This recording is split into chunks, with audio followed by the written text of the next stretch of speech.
Tidak seorang pun yang tidak bisa berubah kalau kita mau konsisten mendoakannya. Pasti kita akan lihat berubah. Makna Valentine yang sesungguhnya kasih sayang itu harus konsisten.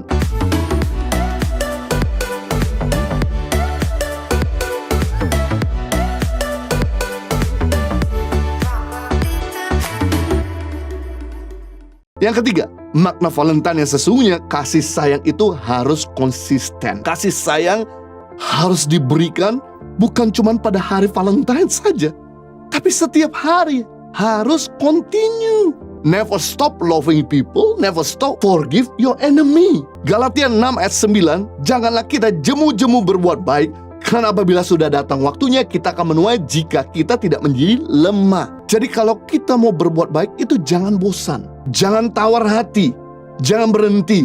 Maka suatu hari nanti kita akan melihat perubahan dalam diri orang itu. Saya tahu yang namanya disakiti itu melukai hati, tapi jangan pakai hatimu yang terbatas, pakai hati Tuhan. Lanjutkan untuk mengampuni, lanjutkan memberkati, lanjutkan untuk menolong, lanjutkan mendoakan, lanjutkan untuk terus menghormatinya. Maka suatu kali, cepat atau terlambat, dia pasti berubah. Sekeras-kerasnya orang itu, ketika kita kasihi terus, maka dia akan berubah jadi lembut. Sejahat-jahatnya orang itu, kalau kita terus kasih, maka dia akan berubah jadi baik. Seburuk-buruknya orang itu, kalau kita berikan kasih yang konsisten, maka orang itu akan berubah.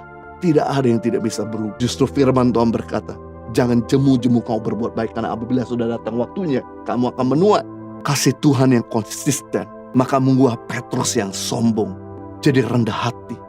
Petrus yang pengecut menyangkal Yesus jadi Petrus yang siap mati di salib terbaring bagi Yesus.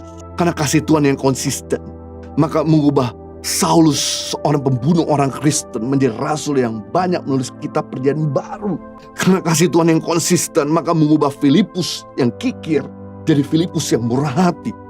Karena kasih Tuhan yang konsisten, mengubah Thomas yang tidak percaya Yesus bangkit jadi Thomas yang siap mati bagi Yesus di India. Karena kasih Tuhan yang konsisten, mengubah Yohanes yang suka marah, tukang kutuk, jadi rasul yang penuh kasih. Jadi jangan anggap enteng atau jangan pandang rendah kekuatan daripada konsisten. Sekalipun kecil, seperti tidak kelihatan, tapi kalau konsisten dilakukan, maka punya daya ubah yang besar suatu hari nanti. Suatu kali saya melihat sebuah ilustrasi di mana ada dua bak penampungan air yang besar. Di bawah bak penampungan air ada batu karang yang besar. Ilustrasi yang pertama, datanglah mesin bulldozer menghancurkan bak penampungan air itu dari bawah. Dan ketika bak itu hancur, air besar seperti air bah, banjir bandang menghantam batu karang yang ada di bawahnya. Tapi karena batu itu besar dan keras, tidak bergeser sedikit pun, tidak hancur karena air. Ilustrasi yang kedua, bak penampungan air itu dibor dengan mata bor yang kecil dan tipis, dan meneteslah air setiap detik di atas batu karang yang keras. Apakah begitu bak penampungan air itu habis, batu karang itu mulai terkikis, mulai retak dan mulai pecah, menunjukkan di sini sekeras-kerasnya batu karang dikasih air yang lembut, seperti aspal, dikasih air hujan terus, lama-lama aspal itu bisa pecah. Inilah kekuatan namanya konsisten. Di Yayasan Tangan Pengharapan kami menolong orang atau daerah bukan hit and run. Kami berusaha untuk menolong itu dengan menancapkan kuku, konsisten mengadopsi daerah itu anak-anak, dengan konsisten memberi pendidikan makanan bergizi, dengan konsisten memberdayakan masyarakat. Beberapa tahun kemudian, anak-anak yang tidak bisa baca tulis, yang gizi buruk, ketika kita berikan kasih yang konsisten, pendidikan, makanan bergizi, maka anak-anak itu beberapa tahun kemudian memiliki gizi yang baik. Dan mereka mulai bisa baca tulis berhitung dalam bahasa Indonesia maupun bahasa Inggris dengan baik. Tahukah saudara, yang tapping buat saya dan istri setiap minggunya itu adalah anak-anak kami yang kami sekolahkan sejak kecil. Dan mereka sekarang ini jadi profesional. Misalnya tapping, ngedit ibadah-ibadah Impact Community Indonesia. Kami nggak ambil dari luar yang profesional, tapi kami justru mendidik mereka sejak kecil di dalam kebenaran, di dalam kasih, di dalam pendidikan, dan mengarahkan mereka jadi pemimpin dan menemukan potensi mereka. Dan akhirnya sekarang kita bisa punya anak-anak yang profesional di bidangnya, berintegritas, loyal, berbeda.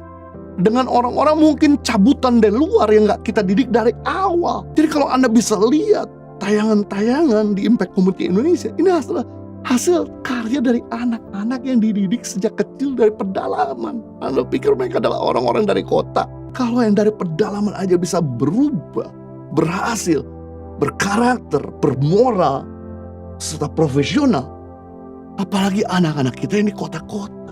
Betapa dahsyatnya kekuatan kasih yang konsisten, mengubah sampah jadi berlian, yang buruk jadi yang the best, yang zero jadi hero, yang minus jadi surplus, yang nothing jadi something. Jadi tidak ada seorang pun yang bodoh kalau kita mau konsisten mendidiknya. Tidak ada seorang pun yang jahat kalau kita mau konsisten berbuat baik. Tidak ada seorang pun yang sombong kalau kita mau konsisten rendah hati buat dia. Tidak ada seorang pun yang kikir kalau kita mau konsisten murah hati sama orang itu. Tidak ada seorang pun yang binasa kalau kita mau konsisten memberitakan Injil. Tidak ada seorang pun yang tidak bisa berubah kalau kita mau konsisten mendoakannya. Pasti kita akan lihat perubahan. Makna Valentine yang sesungguhnya kasih sayang itu harus konsisten.